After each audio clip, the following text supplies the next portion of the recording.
Behind the feathered hat and the charming smirk lies a killer's manual. Puss in Boots, the swashbuckling feline who stole hearts across generations, is not a fairy tale. He's a blueprint for psychological warfare, written in the blood and starvation of 17th century Europe. That Antonio Banderas voice? It's been purring lies wrapped in velvet for centuries. The story you think you know does not exist. What exists is a 400-year-old confession, disguised as a children's tale, documenting one of history's most successful long cons. A masterclass in the dark triad of human psychology: narcissism, Machiavellianism, and psychopathy, orchestrated by a creature who understood that in a world where morality is a luxury only the fed can afford, monsters are simply those honest enough to embrace their hunger. Strip away the Disney veneer, the DreamWorks charm, the sanitized retellings that have transformed a sociopathic predator into a beloved anti-hero. Return to the source material, Giambattista Basile's 1634 Cagliuso and Charles Perrault's 1697 refinement of the blueprint. Here, in the original text, the cat does not charm peasants into compliance. He threatens to have them chopped into mincemeat, haché menu comme chair à pâté, if they dare speak truth to power. This is not whimsy. This is witness intimidation, documented with the clinical precision of a crime scene report. The world that birthed this creature was dying. The Little Ice Age had locked Europe in a grip of perpetual winter, its fingers reaching deep into the soil to strangle the roots of survival. In the Naples of Basile's time, the narrow streets of the bossy slums ran thick with more than just rainwater. The smell rose from the cobblestones in waves, human waste mixing with the rotting fish that merchants could no longer sell, the sweet sick stench of bodies that had not seen soap in months, if ever. Syphilis moved through the population like a patient predator, marking its territory on faces and bodies with the methodical precision of decay. The Spanish occupation had bled the economy dry, leaving behind the hollow shell of a city where survival was measured not in comfort, but in the simple act of drawing another breath. In the cramped, windowless rooms where entire families pressed together for warmth, the sound of coughing echoed through thin walls, wet, persistent, the herald of approaching death. The texture of life was rough hemp against skin that had never known silk, calloused hands that split and bled from work that barely earned enough to buy bread made from sawdust and hope. Children learned to walk on cobblestones, slick with offal, their bare feet making wet, slapping sounds against stones that had absorbed decades of human misery. Their bellies, bloated with hunger rather than food, pressed against ribs that showed through skin like the bars of a prison built from poverty itself. Move forward 60 years to Perrault's France, and the landscape shifts, but the desperation deepens. Here, famine had become an art form, refined through repetition into something almost elegant in its cruelty. Peasants scraped fern roots from frozen ground, their fingernails black with dirt and blood. They fought over rotting carcasses with the dedication of scholars parsing ancient texts, because in each putrid morsel lay the difference between another day and the final surrender. The air itself seemed thinner, as if even breathing had become a luxury rationed by an indifferent god. The metallic taste of fear lived permanently on tongues that had forgotten the flavor of meat. In the countryside, entire villages had learned the particular silence that comes when hope has been systematically murdered, house by house, family by family. In this world, a cat was not a companion. It was protein. 4 legs of potential survival wrapped in fur that could be skinned, cooked, and consumed before the body grew cold. The miller's son inheriting a cat was not receiving a quirky gift from a whimsical father. He was being handed his final meal, wrapped in the cruel irony of primogeniture law. The legal system had designated him, as the youngest son, to starve with the methodical precision of a death sentence carried out by bureaucracy rather than blade. The eldest son inherited the mill, the machinery of survival, the grinding stones that could transform grain into gold. The second son received the donkey, transportation, labor, the means to carry goods to market.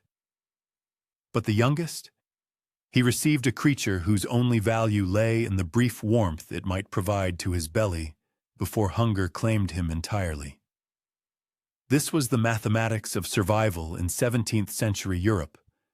Addition and subtraction, performed with human lives, where the sum always equaled suffering and the remainder was death.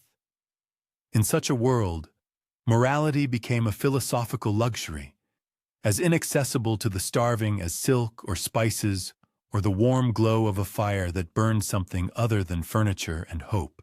The cat understood this arithmetic with the clarity that only comes from standing at the intersection of desperation and intelligence.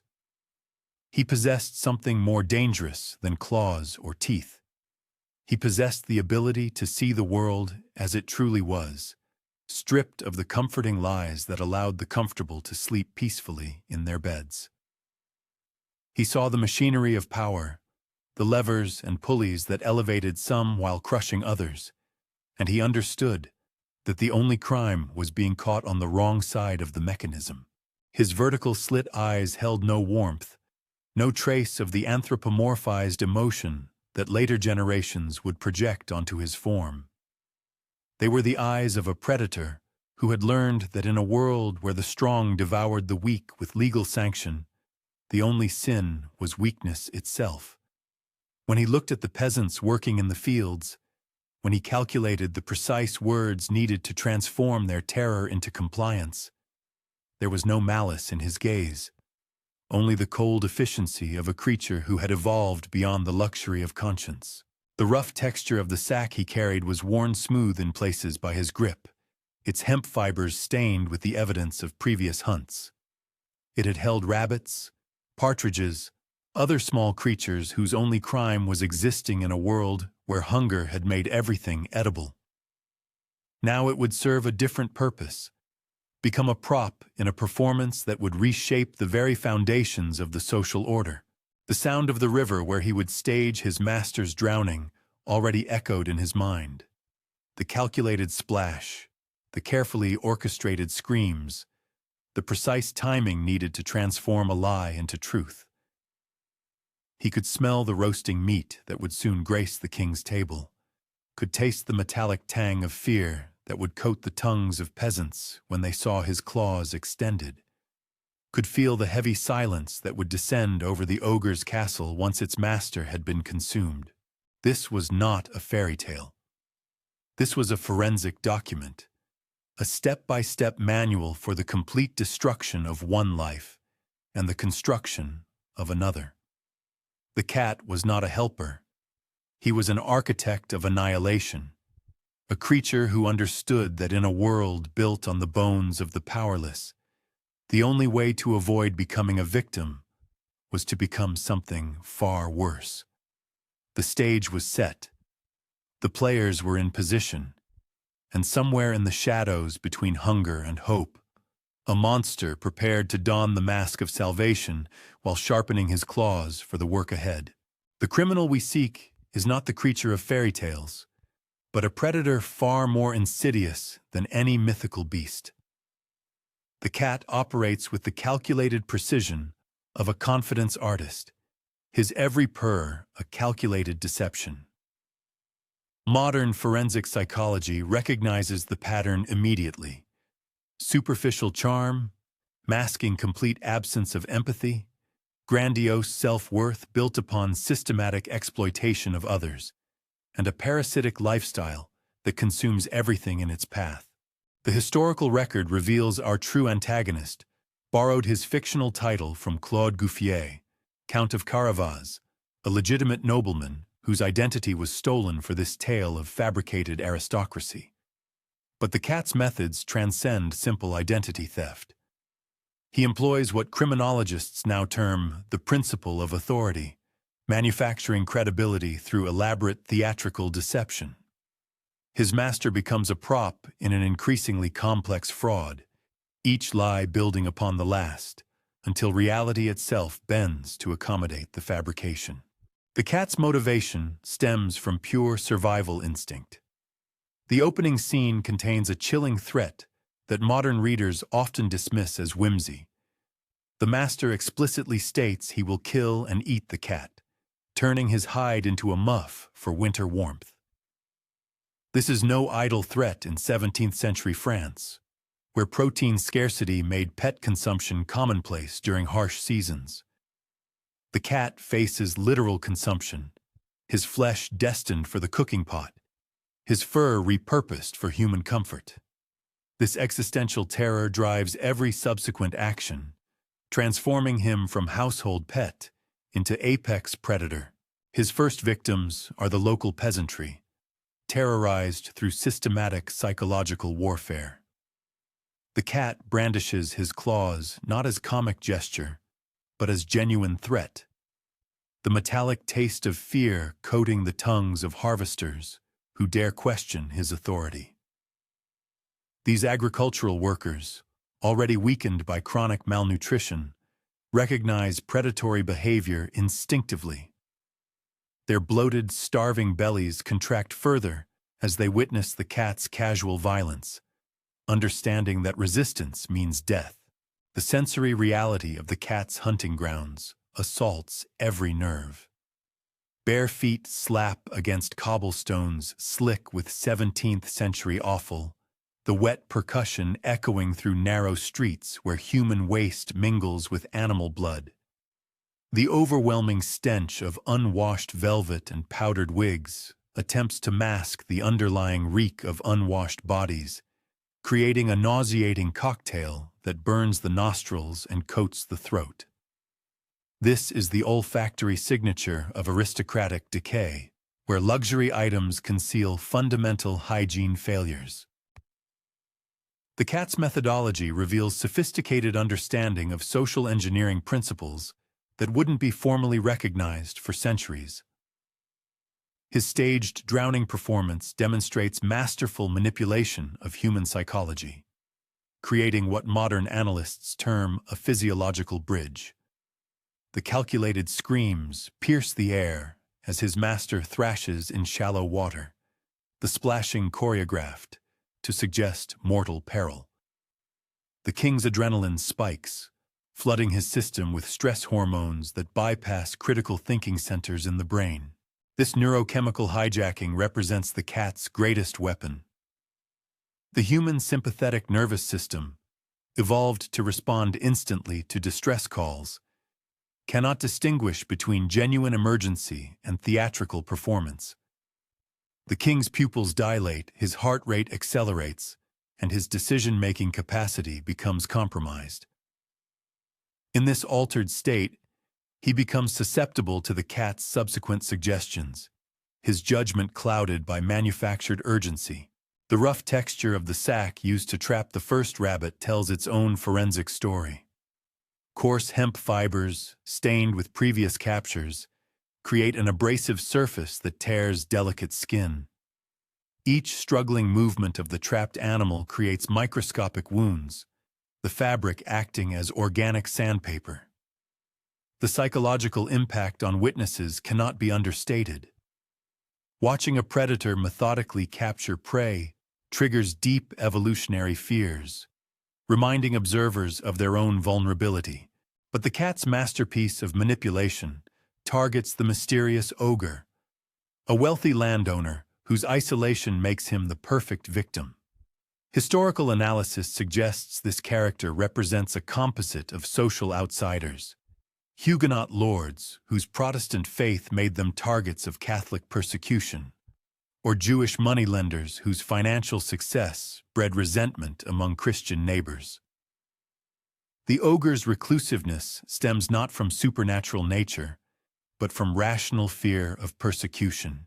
The transformation sequence, traditionally interpreted as magical shapeshifting, reveals itself under forensic examination as elaborate psychological manipulation preceding violent home invasion.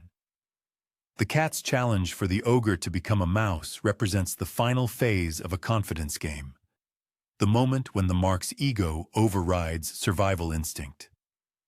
The victim, isolated and desperate for human interaction, performs increasingly dangerous acts to maintain the predator's attention. The consumption of the mouse-form ogre provides the most viscerally disturbing evidence. The wet, visceral crunch of small bones breaking between powerful jaws creates a sound that bypasses conscious thought, triggering primal revulsion in human listeners. Forensic odontology reveals that feline teeth are designed for precise killing. Sharp canines puncture vital organs while scissor-like carnassials shear through flesh and cartilage. The process is neither quick nor clean. The metallic taste of blood fills the cat's mouth as he consumes his victim. Iron-rich hemoglobin-coating taste buds evolved to detect fresh kills. Modern forensic pathology recognizes this as classic predatory behavior. The complete consumption of evidence, leaving no trace of the victim's existence. The ogre's death represents perfect criminal methodology, combining psychological manipulation with physical violence to achieve total asset transfer. The silence that follows in the ogre's castle carries weight that modern ears struggle to comprehend. This is not peaceful quiet, but the heavy, expensive silence of sudden vacancy. Dust motes dance in shafts of sunlight that illuminate empty rooms where wealth accumulated over decades now awaits new ownership. The absence of human breathing, heartbeat, and movement creates an acoustic void that speaks to violent erasure. The smell of roasting meat presented to the king masks more sinister odors. Game birds and venison, properly prepared, release savory aromas that trigger salivation and hunger responses. But beneath these appetizing scents lurks something else. The faint but unmistakable odor of predation, the pheromonal signature of recent violence that trained noses can detect. The king, overwhelmed by manufactured luxury, fails to recognize the olfactory evidence of murder. The cat's eyes provide the final forensic detail that confirms his predatory nature. Vertical slit pupils, evolved for precise depth perception during hunting, reflect light with an alien coldness that human observers instinctively recognize as threatening. These are not the eyes of a domestic companion, but of an apex predator temporarily constrained by social convention. The complete absence of warmth or empathy in that gaze reveals the true nature beneath the charming facade. Asset forfeiture laws of 17th century France provide the legal framework that makes the cat's crimes possible. Property rights, particularly for religious minorities or social outsiders, remained tenuous and subject to arbitrary seizure. The cat exploits these legal vulnerabilities, using manufactured authority to claim ownership of assets that legally belonged to his victim. The transformation from poor miller's son to wealthy landowner occurs not through magic, but through systematic fraud backed by violence. The physiological impact on witnesses cannot be understated. Peasants forced to participate in the deception experience chronic stress responses, elevated cortisol levels, disrupted sleep patterns, and compromised immune function. The constant threat of violence creates a state of hypervigilance that exhausts the nervous system, leaving victims susceptible to further manipulation. Children watching the king's gold carriage pass, while their own bellies bloat from malnutrition, internalize lessons about power and violence that will shape their entire worldview. The staged drowning scene reveals sophisticated understanding of crowd psychology and authority manipulation. The cat's screams create what modern analysts recognize as a bystander effect amplifier. The apparent urgency of the situation, combined with the presence of authority figures, creates a perfect storm of social pressure. Witnesses become unwilling accomplices, their silence purchased through a combination of fear and manufactured complicity. The forensic timeline reveals escalating violence masked by increasing social acceptance. Each successful deception emboldens the cat to attempt greater crimes, his confidence growing with each unchallenged lie. The progression from simple theft to elaborate fraud to outright murder follows patterns recognized in modern criminal psychology. The gradual erosion of moral boundaries through successful transgression. The final transformation of the cat from predator to landed gentleman represents the ultimate success of systematic deception. His vertical slit eyes now survey vast estates acquired through violence, his claws now metaphorically extended through legal documents that grant him dominion over former victims' families. The fairy tale ending masks a horror story of social mobility achieved through calculated predation, where charm and violence combine to rewrite the fundamental rules of society. This is not magic, but methodology. Not fantasy, but forensic reality. The cat's success stems from understanding that human society, despite its pretensions to civilization, remains fundamentally vulnerable to those willing to exploit its deepest psychological vulnerabilities. The true horror lies not in supernatural transformation, but in the recognition that such predators walk among us still, their methods refined, but their essential nature unchanged. The timeline of August 1697 unfolds like a wound that never heals. Dawn breaks on the first day at 6 in the morning. The miller's body grows cold in his hovel on Rue des Moulins, and his meager possessions are divided among 3 sons who have inherited nothing but hunger. The youngest stares at his cat with the hollow eyes of a man contemplating survival. He measures the animal's flesh against his own mortality, calculating whether the meat on those bones might sustain him another week. But the cat speaks, and in that moment, the natural order dies its first death. By 10 o'clock on the second morning, the transformation begins. The cat demands boots, not for protection against thorns or stones, but as the uniform of authority. Boots mark the boundary between human and beast, between ruler and ruled. The leather wraps around paws that will soon be stained with blood, and the miller's son becomes complicit in his first act of deception. He trades his last coins for the instruments of fraud, never questioning what his companion intends to do with them. The third day brings the reign of terror disguised as pageantry. We can trace the route through the countryside, following the king's carriage as it winds along the dirt roads between Château Thierry and Meaux. The cat runs ahead, a small figure in expensive boots, carrying death in his whisper. At each farm, each field, each humble cottage, the same scene repeats with mechanical precision. The harvesters look up from their scythes to see this strange messenger approaching. They expect perhaps news of weather or market prices. Instead, they receive an ultimatum delivered in the soft voice of damnation. When the king passes, you will say this land belongs to the Marquess of Carabas, or you will die.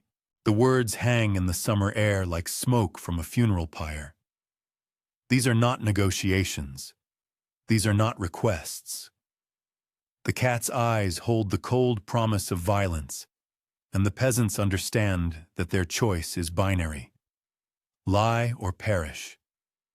They nod with the broken compliance of those who have learned that survival requires the murder of truth. As the king's carriage approaches each group, they straighten their backs and proclaim their allegiance to a master who does not exist, whose name they learned only moments before, at the cost of their integrity. The fourth day arrives with the weight of inevitability. At 2 o'clock in the afternoon, the cat approaches the ogre's castle on the hill overlooking the valley. The fortress stands as a monument to legitimate power, earned through strength, maintained through fear, but honest in its brutality. The ogre has killed for his domain, but he has never pretended to be anything other than a monster. In this world of deception, he alone remains authentic. The cat enters as a guest, exploiting the sacred laws of hospitality that even monsters observe. The ogre, bound by codes older than civilization, offers food and shelter to his visitor. He does not know he is entertaining his own executioner.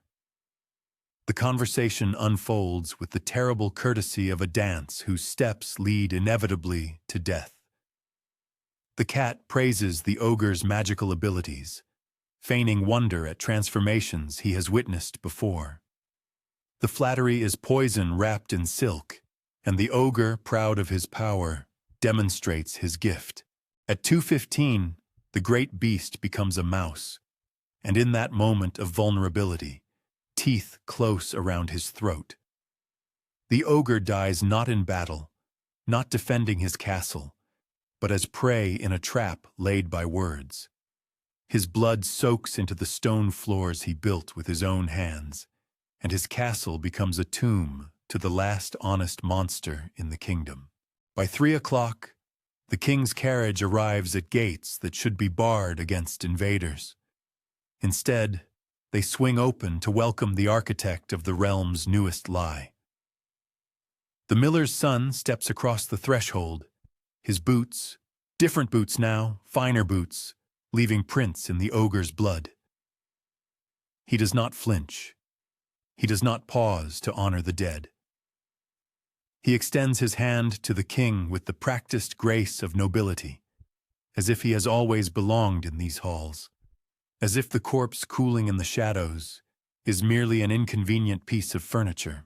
The king sees what he expects to see: a young lord in his ancestral home, surrounded by the wealth that validates his claim to power.